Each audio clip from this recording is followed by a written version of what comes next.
जगाच्या इतिहासात अनेक महान राजे होऊन गेले। काहींनी बलाढ्य साम्राज्य उभी केली, काहींनी युद्धात लाखो लोक मारले, काहींनी सोन्याच्या सिंहासनावर बसून अफाट ऐश्वर्य उपभोगलं। पण त्या सगळ्यांकडे तलवारी होत्या, सगळ्यांकडे पराक्रम होता, सगळ्यांकडे राज्य होती। पण तरीही सगळ्या राजांमध्ये शिवाजी महाराज वेगळे का होते? शेकडो वर्षांनीही त्यांच्याबद्दल एवढी आत्मीयता आणि एवढं प्रेम का आहे? आजही जेव्हा कुणावर अन्याय होतो, स्वाभिमानाला धक्का बसतो, एखाद्या गरीबाच्या डोळ्यात अश्रू येतो, तेव्हा मनात एक विचार येतो, आज शिवाजी महाराज हवे होते। हा विचारच त्यांची अमरता आहे। ते शरीरानं गेले, पण त्यांचं स्वप्न आजही जिवंत आहे। स्वप्न हिंदवी स्वराज्याचं, स्वप्न रयतेच्या राज्याचं, स्वप्न स्वतःवरच्या विश्वासाचं। शिवरायांनी युद्ध जिंकली, किल्ले जिंकले म्हणून ते महान नव्हते।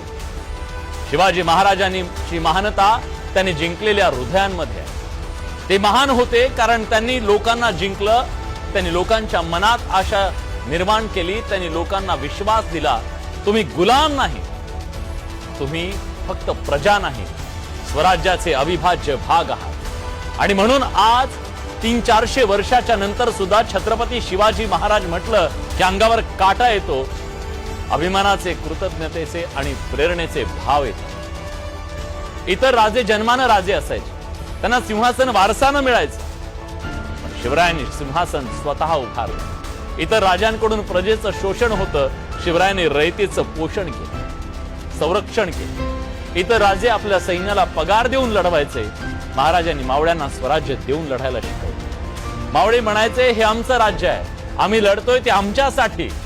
इतर राज्यांच्या राज्यात प्रजा असायची, शिवरायांच्या राज्यात रयत।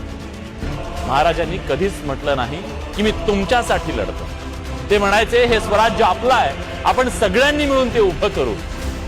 फरक हाच आहे।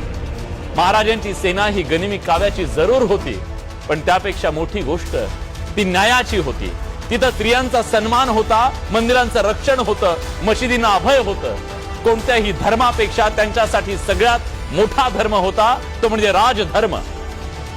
औरंगजेबाच्या प्रचंड साम्राज्याला ज्यांनी एका छोट्याशा डोंगराळ भागातून येऊन आव्हान दिलं, ते आव्हान फक्त तलवारीचं नव्हतं, ते एका विचाराचं होतं। महाराजांनी केवळ किल्ले जिंकले नाही, त्यांनी लोकांच्या मनात स्वाभिमानाचा किल्ला उभा केला। जगातले अनेक राज्ये आज इतिहासाच्या केवळ पानावर आणि समाध्यांच्या आत बंदिस्त असताना आमचा राजा आमच्या सगळ्यांच्या मनात विराजमान।